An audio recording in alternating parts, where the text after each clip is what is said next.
आप देख रहे हैं स्टोरी इंस्पिरेशन, जहां आप आते खुद की मर्जी से हैं, मगर हमारी कहानियां सुनकर आप यही रह जाएंगे।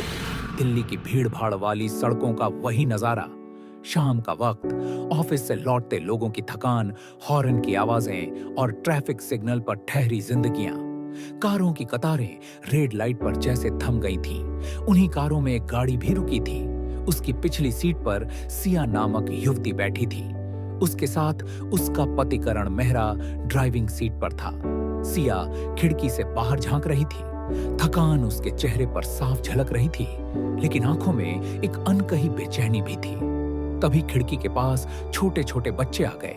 किसी ने शीशा पोंछना शुरू किया, किसी ने फूल बेचने की कोशिश की, कोई पानी की बोतल पकड़े खड़ा था। लेकिन सिया की नजर एक खास बच्चे पर ठहर गई।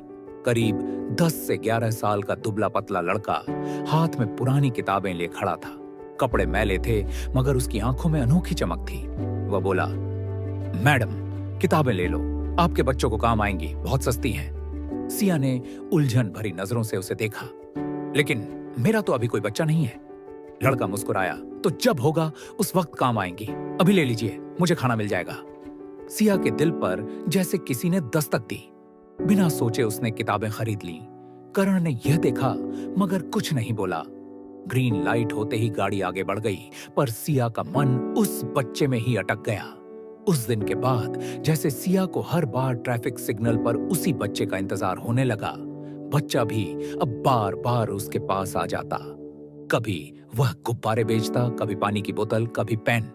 एक दिन बच्चे ने गुब्बारे थमाते हुए कहा, मैडम ले लो, पति को दे देना, नाराज हो तो मना लेना। सिया हंसती। सालों बाद उसकी हंसी में वही मासूमियत लौटी थी। उसने 2 गुब्बारे खरीदे और जेब से 100 रुपया निकालकर बच्चे को दे दिया। धीरे धीरे उनका अपनापन गहराता गया। सिया अक्सर सोचती, इतना प्यारा बच्चा है, क्यों इसकी जिंदगी इतनी कठिन है। वह उससे उसका नाम जानना चाहती थी और एक दिन मौका भी मिला। बेटा, तुम्हारा नाम क्या है? आरव, बच्चे ने झिझकते हुए कहा। यह नाम सुनते ही सिया चौंकी। उसके भीतर जैसे कोई पुरानी हलचल जाग उठी हो। दिन बीतते गए, लेकिन एक शाम जब गाड़ी सिग्नल पर रुकी तो आरव नजर नहीं आया। अगले दिन भी नहीं। तीसरे दिन सिया ने हिम्मत कर पास खड़े बच्चों से पूछा, वो छोटा लड़का कहाँ है जो किताबें बेचता था? एक बच्चा बोला, मैडम, आपको नहीं पता, उसका एक्सीडेंट हो गया, हालत खराब है। सिया की सांस अटक गई। उसकी आंखों में पानी भर आया। तुरंत उसने उन बच्चों से उसका पता पूछा और घर छूटते ही वह दौड़ी दौड़ी वहां पहुंची।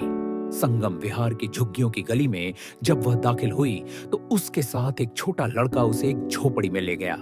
वहां एक बूढ़ी महिला बैठी थी, श्यामा।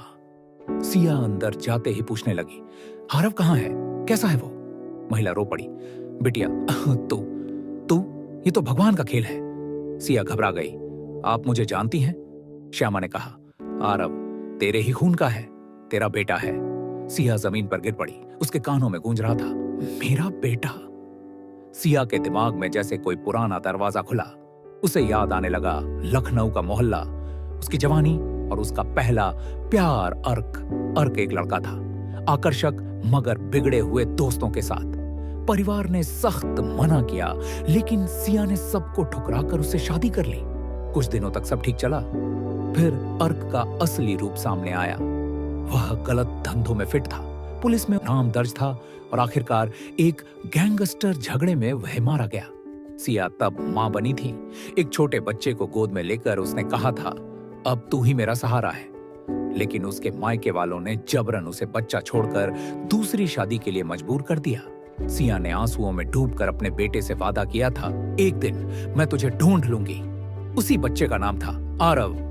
सफदरजंग अस्पताल में आरव स्ट्रेचर पर पड़ा था, सिर पर पट्टियां, मशीनें चल रही थीं। सिया चीख उठी, बेटा, तेरी मां आ गई है, उठ जा।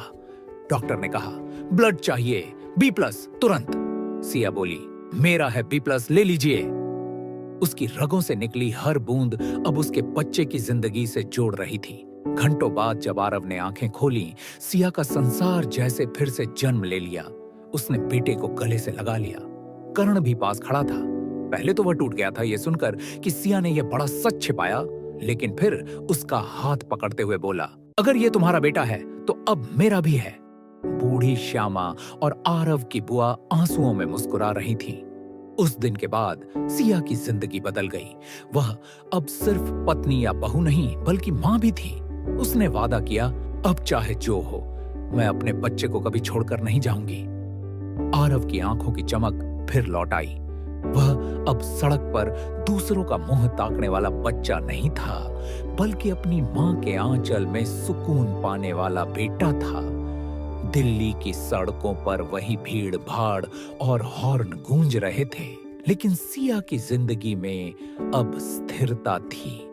उसने खोया हुआ खून पा लिया था। ऐसी ही और भी इंस्पायर करने वाली कहानियां सुनने के लिए इस चैनल को पहली फुर्सत में लाइक, शेयर और सब्सक्राइब करें। ना सिर्फ इंस्पायरिंग स्टोरीज सुनकर चुपचाप सो जाए, बल्कि इन कहानियों को सुनकर एक अच्छा और सक्सेसफुल इंसान बनने का मजबूत संकल्प करें। धन्यवाद। जय राजा रघुनाथ।